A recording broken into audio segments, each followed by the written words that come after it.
Abdur-Rahim as he boxed out Tim Duncan effectively. So the Kings with the ball and the 1-point lead. You couldn't ask for a better shot. Second best player, wide open corner three. Here's Abdur-Rahim. Parker ready to double if necessary, and goes out to Bibby. Bibby firing the three. Long rebound, and Parker has it. I'll tell you what, he is due. He hadn't had a great game, Mike Bibby, but we all know he's known for big shots. And a runner by Parker, giving the Spurs the lead 103-102 with 2:10 remaining. And that's too easy. He just dribbled down, not even at full strength, Dick, and shot a teardrop from the free throw line. And a double-double in points and assists for Tony Parker. And under 2 minutes remaining. And there it's coming from behind. Manu Ginobili with a block and a foul called against maybe Abdur-Rahim. Let's see who they call it on. And no, it'll be against the Spurs. It'll be against Ginobili, who seemed to get a good part of the ball from behind. But then we'll see whether the body got involved. Well, that's what they always call down low, is the body. Good spin move here by Sharif. And he got him on the head. Manu got him on the head right there. That's a good call. He puts his body right into the chest of Tim Duncan. And Manu comes over. He had ball, but he hit a little bit of his head as well. Abdur-Rahim has hit the one free throw he's attempted tonight. And a very good free throw shooter for his size. 20 points tonight for Sharif Abdur-Rahim. 20 points off the bench. Big plus for Coach Adelman. And 9 in the fourth quarter. That's the bigger story. Now 10 in the fourth. And the Kings are up 104-103. Are you sure this is his second playoff game? I think so. 743. He's not playing like it. No. He's been waiting, though, for this chance. Okay, here's a pass into Duncan, guarded by Abdur-Rahim. Now Bibby wondering whether he should double, and missing the shot inside, going baseline was Duncan. And here come the Kings, up by 1. He's not there. Pull it out, Mike Bibby. Minute and a half remaining. Here's Wells isolated against Barry. Clear out. Bonzi Wells, offensive foul, charged into Barry, who took the charge and took it in the face. And that is a good call and a good play by Brent Barry, because Bonzi Wells had him beat middle. He needed to continue to go middle, but he tried to cross him over and go baseline, and Brent read it all the way to Corliss Williams in dismay. And that is the 5th foul on Bonzi Wells. So Wells is on the court with 5, and he has been the leading scorer with 26 for the Kings. Tim Duncan also on the floor with 5 fouls. Kings by 1.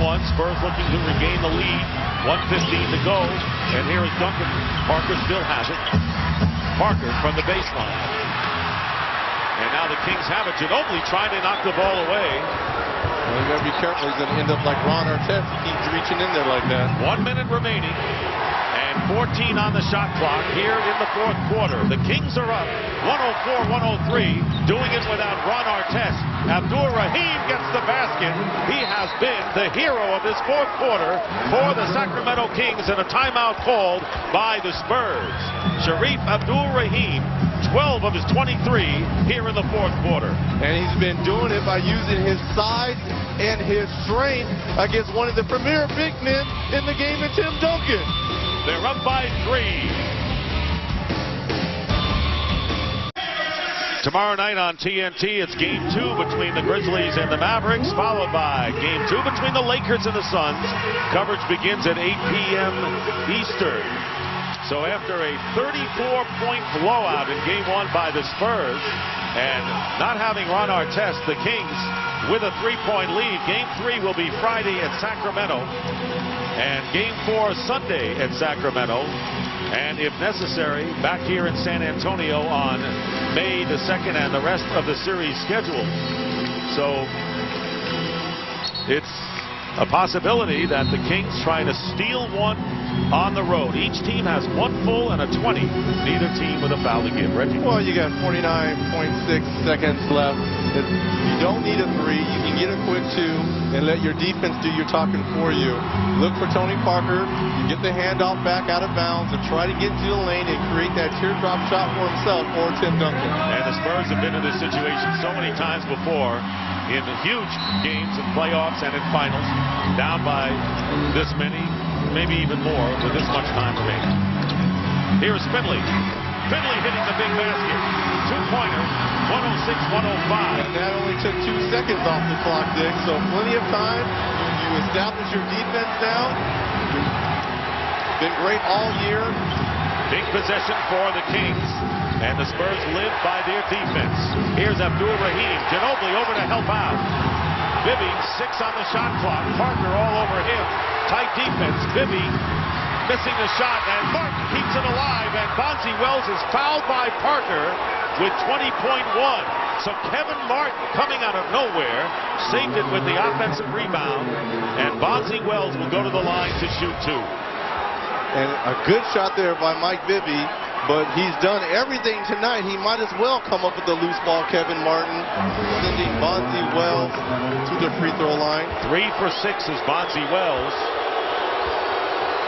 And the Kings leading by 1. Nazir Muhammad at the scorer's table, and Wells 3 for 7 now. So the Kings, one of the better free throw shooting teams in the league, 5th, and doing well tonight, but not Wells, as Nazir Muhammad replaces Michael Finley. Well, now you really need this one, because if you don't get this one, you're on the verge of losing this ball game. And guess what? Robert Horry, who can lose it for you, big shot, as Rob, we've seen in the past, will come in for Brent Barry. Barry goes out, having scored 19. Well, it's interesting. Will Popovich call a timeout to set up his last play, or will he trust in Tony Parker to go with it? So 1 out of 2 for Bonzi Wells, and the Spurs will call a timeout. The Kings are up 107-105, 20 seconds remaining, and San Antonio has just a 20-second timeout remaining. We'll be back. Kings by 2, Spurs have the ball. So what are the options, Reggie, for the San Antonio Spurs, and how do the Kings play it? Well, that last play, they ran a screen for Michael Finley coming off the single screen for the jump shot. Look for Tony Parker this time to get the basketball, try and get into the lanes. You got 20 seconds, plenty of time. And if I'm Sacramento, you've got to find a way. If they do have a screen and roll, you've got a hard hedge, either try to get the ball out of Tony Parker's hands or double him and make him go north to south, not east to west. And you also have to watch out for the offensive rebound, for the miss and the putback, and the Spurs are very alert with that. So let's set it up for you. Finley will inbound. He's got Barry, Parker, Ginobili, and Duncan. So Horry went out of the game, and defending will be Thomas, Bibby, Martin, Abdul-Rahim, and Bonzi Wells. Wells with 5 fouls. Here's Ginobili setting the high pick and roll, and the foul is on Wells, and Manu Ginobili will go to the line. Wells is fouled out of the game. That is his 6th foul. So Bonzi Wells, who has really handled the big scoring and physical play tonight, leads the game, having scored 28 points and connected 12 rebounds. Well, that's a smart play by Popovich right there. Knowing that Bonzi Wells was going to be guarding Manu Ginobili, having 5 fouls, any type of contact, especially at home, was going to be called right there. Very much the same way Sharif is trying to pick up Tim Duncan's 6th foul. And Brad Miller will replace Bonzi Wells, who fouls out, and that's going to be a problem for Sacramento if this game does go into overtime, not having Bonzi's services. Well, you can't rely on second-year player Kevin Martin, especially if this game goes to overtime, offensively to carry you. Mike Bibby is going to have to come through. They can continue to go to Sharif Abdul-Rahim, but big pressure free throws. And like you said, 29th this year in the league, San Antonio was from the strike. Could be their Achilles heel. Manu Ginobili now 4 for 7 from the line. So no chance to tie it up on this free throw possession. Bruce Bowen coming in for defensive purposes, replacing Michael Finley. And it's funny because everyone says, should he miss it and then try to go for the rebound? No, you make it and you foul quickly and you make it a free throw game. 1 out of 2, 107-106. And now timeout called by Rick Adelman and the Kings. So they are left with a 20-second timeout. Each team has a 20-second timeout. Of course, no fouls to give, 17.1. You know it's going to be a steal attempt and then obviously a foul. And you've got 3 real legitimate free throw shooters in Mike Bibby, Brad Miller, who just came in the game, and Sharif Abdul-Rahim. So you have 3 guys that could possibly get fouled and go and make 2 free throws for you. Want to remind you, coming up on Inside the NBA, presented by Hyundai, EJ, Kenny, Charles, and Magic. They'll have post-game interviews and analysis from our game. So in our game, after You know, and we've talked about teams that have been blown out, like your Indiana team against the Boston Celtics last year, about San Antonio losing the finals to Detroit by 31 points, coming back the next game and winning. And remember Ernie Johnson, remember before we started the game, he said 7 years ago, losing to the Utah Jazz 117-87.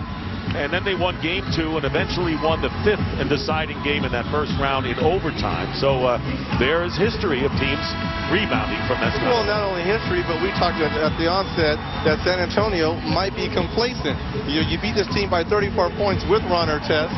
You know, you're thinking it's going to be an easy and you don't mean to be complacent. You don't mean to be. It's human nature. As professional athletes, sometimes you just, you know, it's going to be an easy road. They don't have one of their best players. We beat them by 34. You know, we're the world champions. We can turn it on and off when we want, and that's just not the case. Well, for the Sacramento Kings, Abdul Rahim, who has been a giant in the fourth quarter of this game, with Kevin Martin, Mike Bibby, Brad Miller, and inbounding the ball will be Jason Hart. Hart, who played 2 years with the Spurs, guarded by Brent Barry, defending. They've got Duncan, Bowen, Parker, and Ginobili. And you know there'll be a foul. Yes, there will, and you can use the backcourt here, too. Ginobili fouls Martin. So Martin will go to the line. And tonight, Martin has been perfect. He has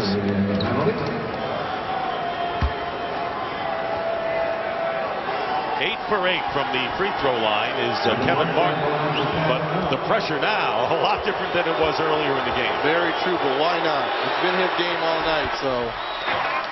And that gives the Kings a 2-point lead. Robert Horry, the 3-point genius, replaces Bruce Bowen. And now a big free throw for Martin, trying to give the Kings a 3-point lead. We're down to 14.6.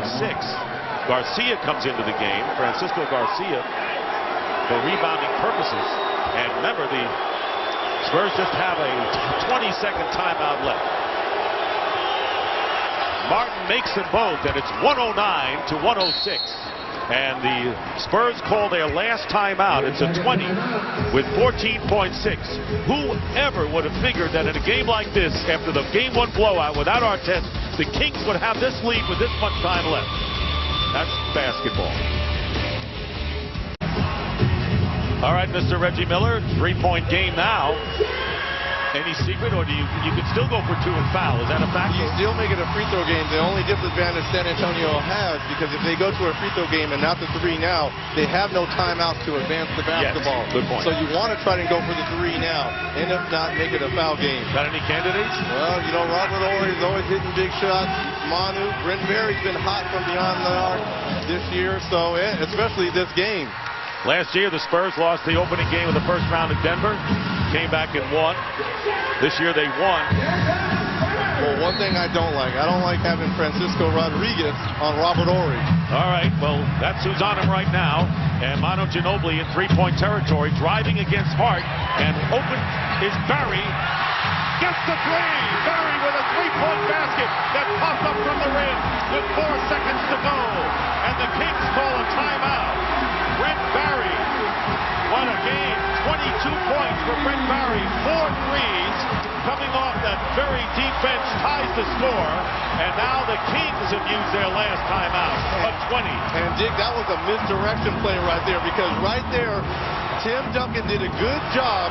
Mike Bibby had his head turned, and all Brent had to do was look like he was going in and go to the short corner for a 3. A misdirection play. You draw the defense in, you set a screen, and a wide open 3. All right, Kings ball, 4 seconds to go. Plenty of time. You got Mike Bibby, who's a great finisher. He can create his own shot, look for the ball to be in his hands, and for him to get the last shot. What about this man? It'd be nice, but you don't want to give it to a low post player because it takes too much time. Guards have to finish plays like this. Bibby, by the way, has hit only 1 of 13, so you could say, well, he's not on tonight, or maybe he's due. Anyway. He is due. Inbounding will be Jason Hart. 4 seconds remaining against a great defensive team in the San Antonio Spurs. And the Kings need a foul situation, free throw, or a basket. Otherwise, we go to overtime. Nowhere to go. Here's Abdul Rahim. Fires it up. And We going to overtime. Abdul-Rahim had an open shot, a good look, and we go to overtime with the score tied at 109. And just keep in mind, in the back of your mind, that Bonzi Wells is fouled out of the game, but the Kings really extending the Spurs tonight. And you really got to give credit to Bonzi Wells for taking away Mike Bibby. A great look by Sharif Abdul-Rahim right there. That's all you want. We're all here, ready for overtime in San Antonio. 109 apiece, guys. Let's talk about what just happened as Brent Barry hit the three-pointer that sent this game to overtime. You guys can pick this apart. You've been shouting about it for the last 5 minutes. I'm going to say, Greg Popovich, what a play. This is outstanding because he played on the instincts of the player.